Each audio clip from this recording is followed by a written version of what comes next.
There are people today that worship Satan.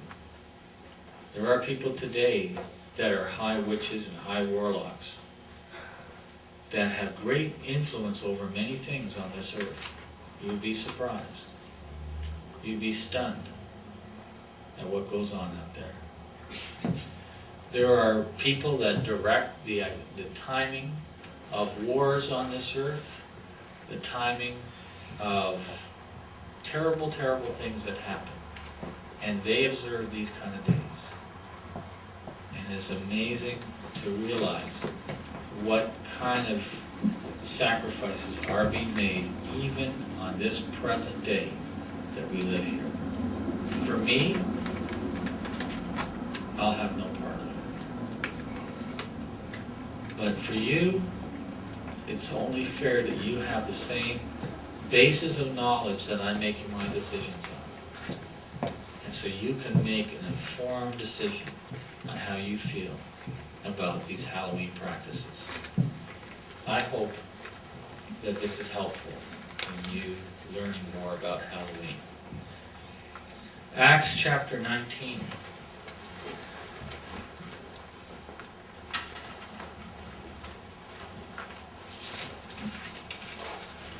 And verse 18.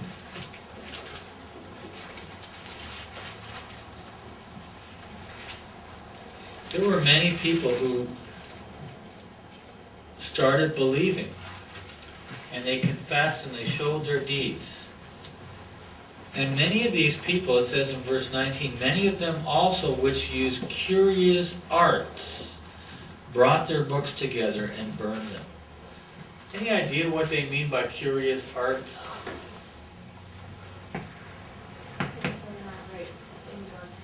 Yeah, this was practicing of a certain kind of art, very curious, which really refers to divination and witchcraft and casting of spells and curses, these kind of things. They do it with voodoo dolls today, where they put the pins in, all different types of things. These are the curious arts. And they had books that would give them the information on how to cast these spells, on how to mix the recipes, because they would use poisons and various things.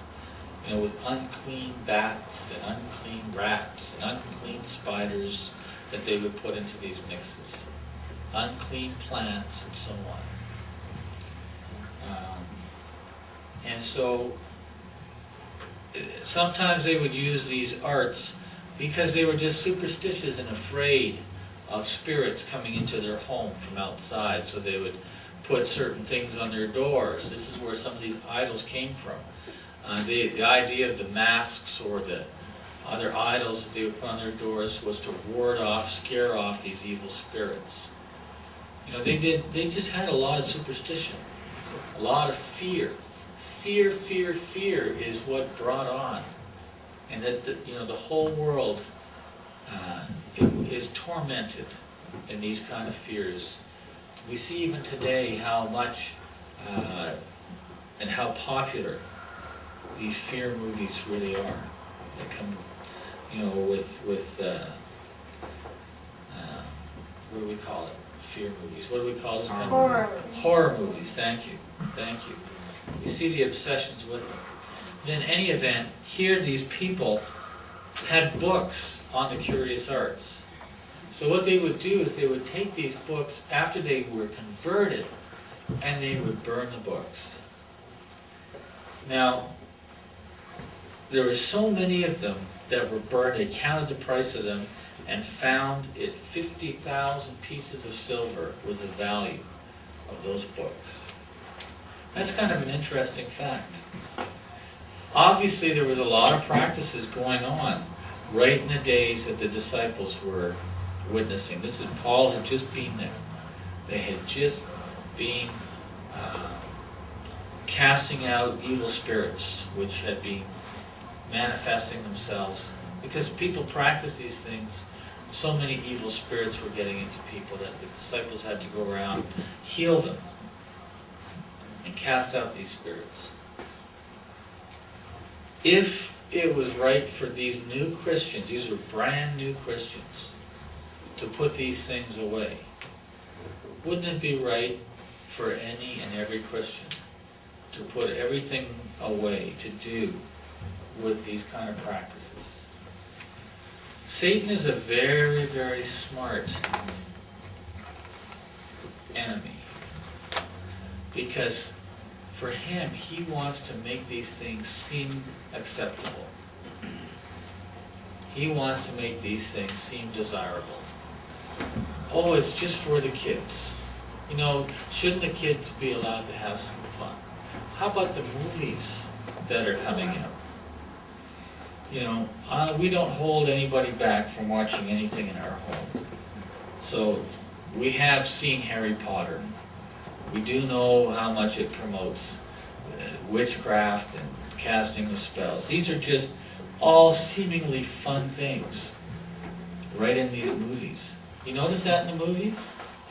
You see how they have all these witches and warlocks, and they seem like nice people. They're teachers, and, you know, they play games.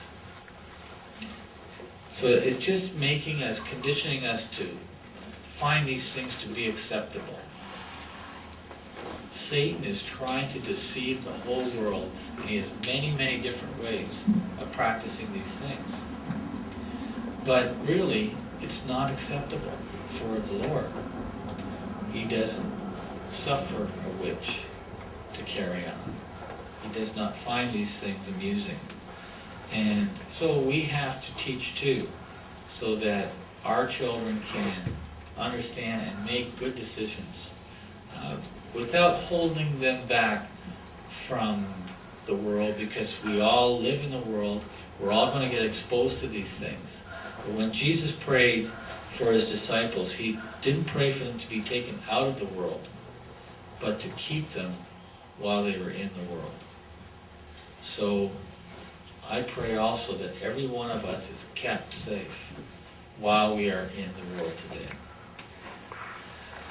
Mark 7:13, we're told that the men of that time would make the Word of God of none effect through their traditions.